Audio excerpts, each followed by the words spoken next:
சிறுநீரக கட்டி. சிறுநீரக கட்டிங்கிறது சாதாரண நீர்க்கட்டியிலிருந்து கேன்சர் வரைக்கும் வாய்ப்புகள் உண்டு. சாதாரண நீர்க்கட்டிங்கிறது நிறைய பேஷண்ட்ஸ் காமனா வருது.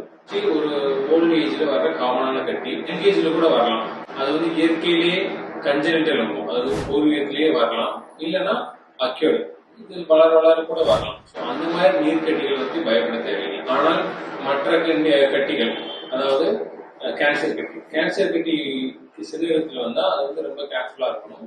அது வந்து ஐடியல் டயத்துல பார்த்து ஐடென்டிஃபை பண்ணி சர்ஜரி பண்ணா அவங்களுக்கு நல்ல ரிசல்ட் இருக்கும். அதை எப்படி டயக்னோஸ் பண்ணலாம்னா, அவங்களோட தொந்தரவு யூஸ்வலா வந்து சிறுநீரக கட்டில தொந்தரவு ஒன்றும் பெருசா இருக்காது. எப்ப கண்டுபிடிக்கும்னா, மோஸ்ட்லி மாஸ்டர் ஹெல்த் செக்அப் அந்த மாதிரி ரொட்டீனா ஸ்கேன் பண்ணும் போதோ இல்ல மற்ற எதுக்காவது ஸ்கேன் பண்ணும் போதோ அந்த டயத்துல கண்டுபிடிக்கிறது தான் காமன். அது தவிர வந்து தொந்தரவு என்னென்ன தொந்தரவு இருக்கலாம்னா, வயிற்றின் சைடு பகுதியில வலி இருக்கலாம், சிறுநீரகத்துல ரத்தம் வரலாம், அப்புறம் வந்து சிறுநீரக கழிப்பதுல நிறைய கட்டி மாதிரி வந்து விழலாம், அந்த மாதிரி நிறைய பிரச்சனைகள் வரலாம். ஆனா அந்த மாதிரி இருக்கும்போது மோஸ்ட்லி அட்வான்ஸ் ஸ்டேஜ்ல தான் வரும். ஸோ அதனால வந்து யூஸ்வலா வந்து இனிஷியல் ஸ்டேஜ்ல கண்டுபிடிக்கிறது ரொட்டீன் ஹெல்த் செக்அப் பண்ணும் போது தான் யூஸ்வலா கண்டுபிடிக்கும். ஸோ அதுல கண்டுபிடிக்கும் போது ஏர்லி ஸ்டேஜ்லயே கண்டுபிடிச்சுன்னா ஈஸியா சரி பண்ணி